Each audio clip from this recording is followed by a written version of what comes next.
How's it going, guys? My name's Wilson. Every free agency, there's always going to be those players who get their bag and flame out for the rest of their careers. Guys who are getting paid like superstars but are just role players, some of whom below average. To make it to the NBA, one might think you have to be amazing in multiple aspects of basketball, but this video will take a look at guys who are just great at one skill while being absolutely terrible at everything else and still getting the heavy Benjamins. When it comes to straight buckets, somebody who plays absolutely zero defense, can't pass or rebound, one of the first names we think of is Swaggy P, Nick Young, a guy who loves to do his ISO ball and score his points only, while rebounding the great Reggie Evans, a big body, no offense whatsoever, but a monster crashing the glass, passing Kendall Marshall, almost averaged 9 assists under Mike D'Antoni's system in 2014, but very slow, no handles, no jumper, absolutely horrendous at everything else.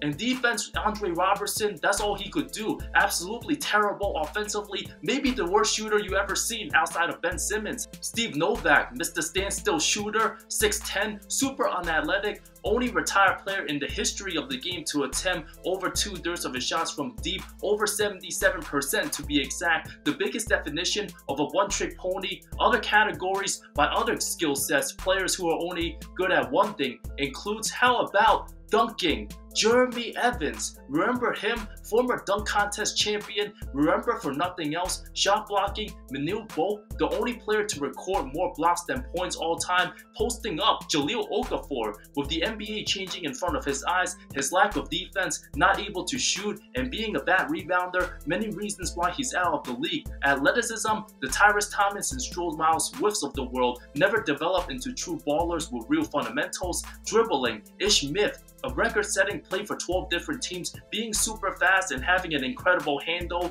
useful as a backup, but can't shoot, not a good finisher, not a great passer. If Ish was actually decent at everything else, he would have gotten the fat contract. Now on to players who's great at one thing, but terrible at everything else, they still got huge contracts out of it. Starting with Duncan Robinson of the Miami Heat, an absolute travesty of a disgusting 5 years $90 million fat contract only to stay on the bench, collect DMPs. The franchise should have gotten rid of him after 2021. After being the biggest hidden gem, Pat Riley looked like a genius, but not anymore. Duncan's flaws able to hide due to having scrappy defenders in Jimmy Butler, Jay Crowder, and Bam Adebayo. That's why he was able to start as a 3 and no D type, shot an insane 47% from deep in year 2, then shot 41% from 3.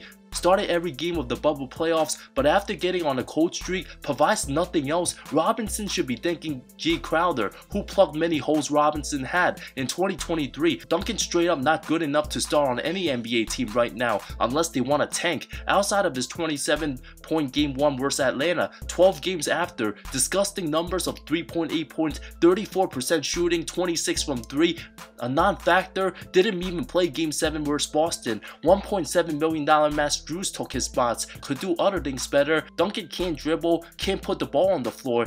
Super hard to trade him with that contract. The Heat completely underestimated his weaknesses for 2023, played half of Miami's games, will turn 29 soon, diminished confidence, now under 33% from deep. Wouldn't be surprised if he's out of the NBA immediately after his deal's up, a super tough pill to swallow. And Duncan's not the only one-dimensional shooter who stinks at everything else on this list. Davis Bertans, who many forget which team he's on, 10 minutes off the bench, a horrendous downfall, 4.1 points, less than 1 rebound a game. So much for being 6'10", 42% from the field, literally nothing useful. After a crazy breakout 2020 season, a terrible Wizards team had the green light to pull up from wherever, averaged 15.4 points, 42 from deep on 9 threes attempt, the biggest definition of a contract year player, had good highlights doing step backs, showing flashy moves. Part of that Porzingis trade all of a sudden became absolutely horrible despite having the great Luka. Bertans barely ever sees the floor, a waste of space and contract, makes it harder to get Luka more help, paid till 2025. I'd be shocked if Bertans ever gets another multi-year deal again. Joe 2021, absolute travesty. Harris, where's Milwaukee in the playoffs? 5 years, $75 million. build more bricks than games played between Brooklyn's disastrous Big Three, can't beat guys off the dribble, had no legs, playing heavy minutes those playoffs, hits his shots in the regular season games with no pressure, even at 6'6", not trusted to get boards or do anything on D after shooting a league best 47.4% from deep with the D-Low team, started at 76 games, putting up around 14 a game for 3 seasons. When he misses, Harris simply useless out there. Games 3 to 7, an absolute shit show of a performance, the most unclutched 3-point specialist of the modern era, an awful waste of a contract, the worst player out there when he's not hitting shots, under contract till 2024, Mr. Below Average Joe playoff no-show, the main reason why Brooklyn hasn't won a title. Allen Crabbe of the Portland Trail Blazers, the former second-round pick, barely played his first 2 seasons on a decent team, rolled the bench, only got his chance when 4 of the team's 5 starters left, having him play 26 minutes, a breakout year of 10.3 points, 39% from 3, encouraging signs for the 23-year-old, netted double figures 7 of his final 8 playoff games in 2016, an impressive 20-point Game 5 loss to Golden State. The front office gushed over his small sample good performance, gave him 4 years worth 72, of course that would be his last ever NBA contract, only known as a good open knockdown shooter.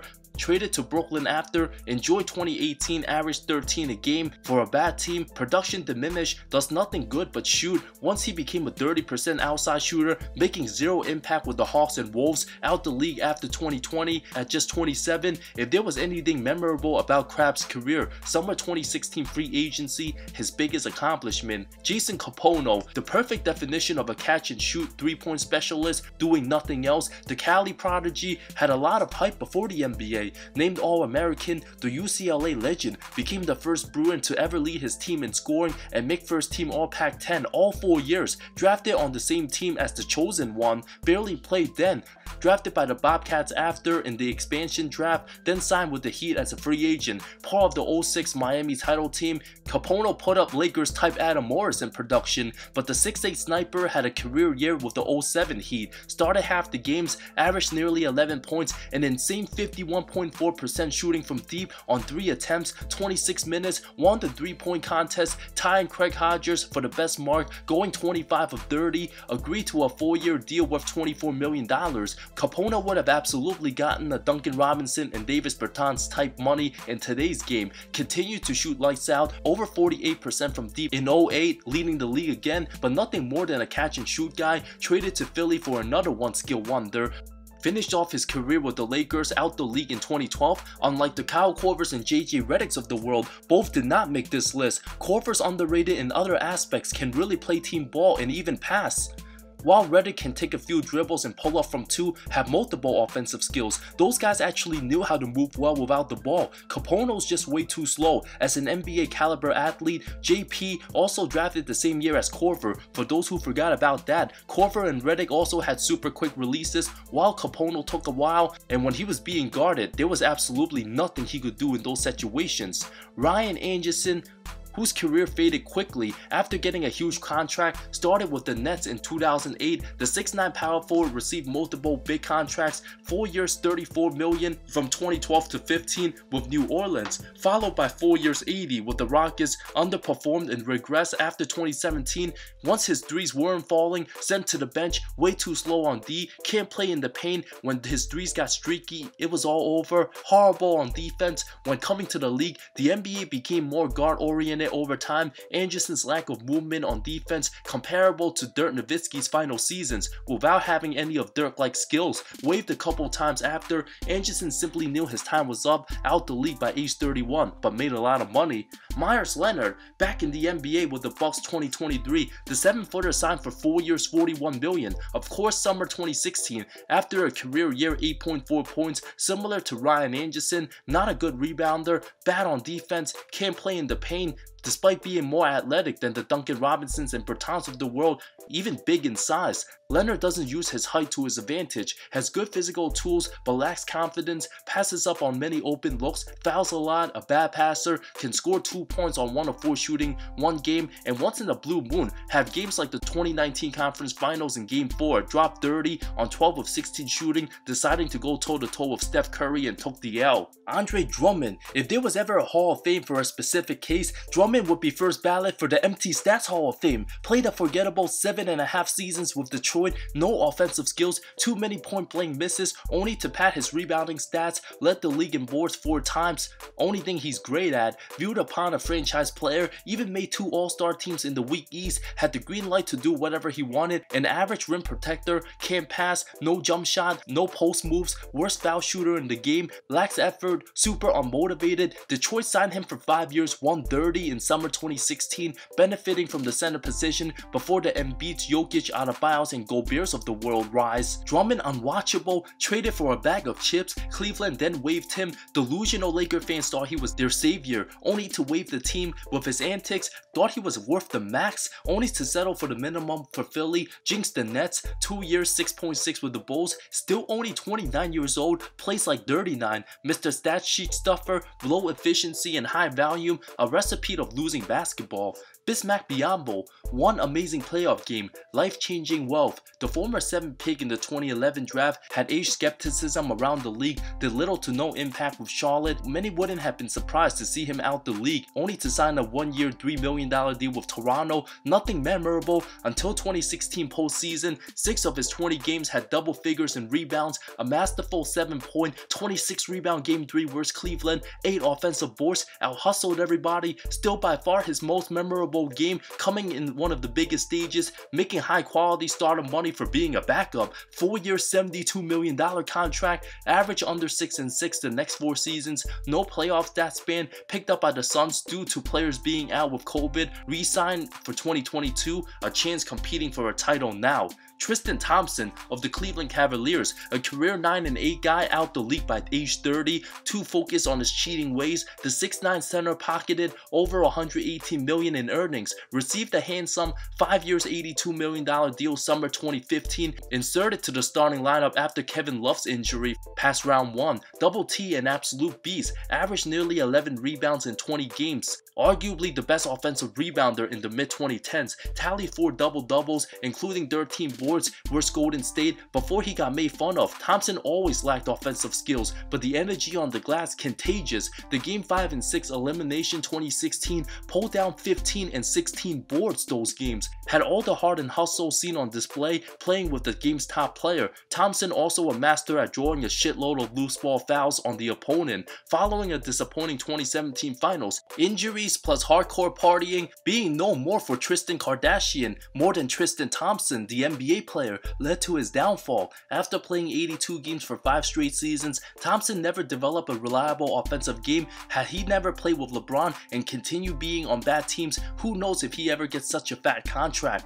Anderson Varejao did not have any scoring skills or basketball fundamentals, only had one job: to run around the court and frustrate the hell out of his opponents, flop like crazy, annoy everybody, and dived on the floor every possible chance he got. If you weren't a LeBron fan in the early Cleveland days, Anderson Varejao was simply the most annoying player in the league, rewarded handsomely. 6 years $50 million after the 09 season, one of the best at creating extra possessions for his team, crashed the glass whenever possible, gave the entire city of Cleveland extra energy boost, couldn't shoot, score, not a passer, not a good shot blocker for his size, but hustles insanely hard. Even if the wild Brazilians only play 18 minutes, it felt like he was out there for 48. Seemed like he was getting the best cardio workout every time he played.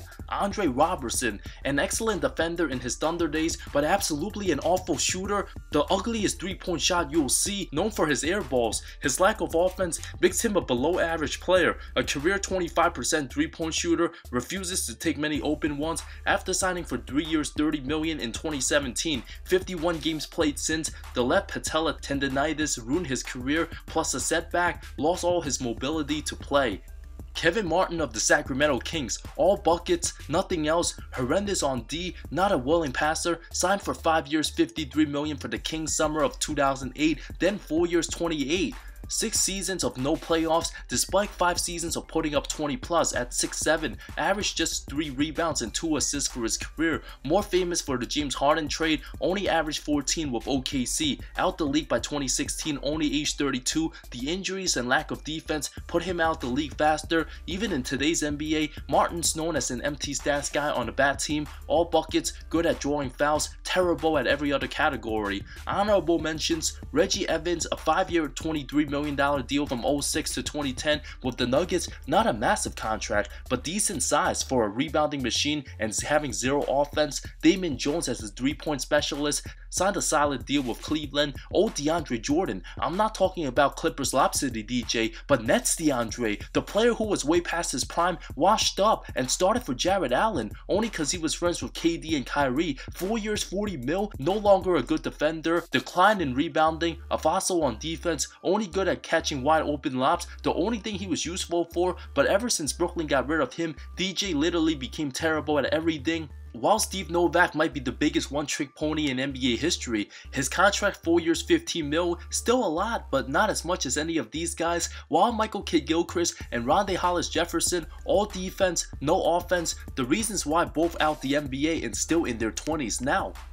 Which one of these one-dimensional shooters surprised you most that they got a big contract? Duncan Robinson, Joe Harris, Davis Bertans, Jason Capono, and Ryan Anderson? Who has the most basketball talent outside of shooting? Out of all these guys, absolutely one-sided, one-dimensional shooters, cannot do anything else, can't play defense. Imagine those 5 on 1 NBA team, how bad would they have been?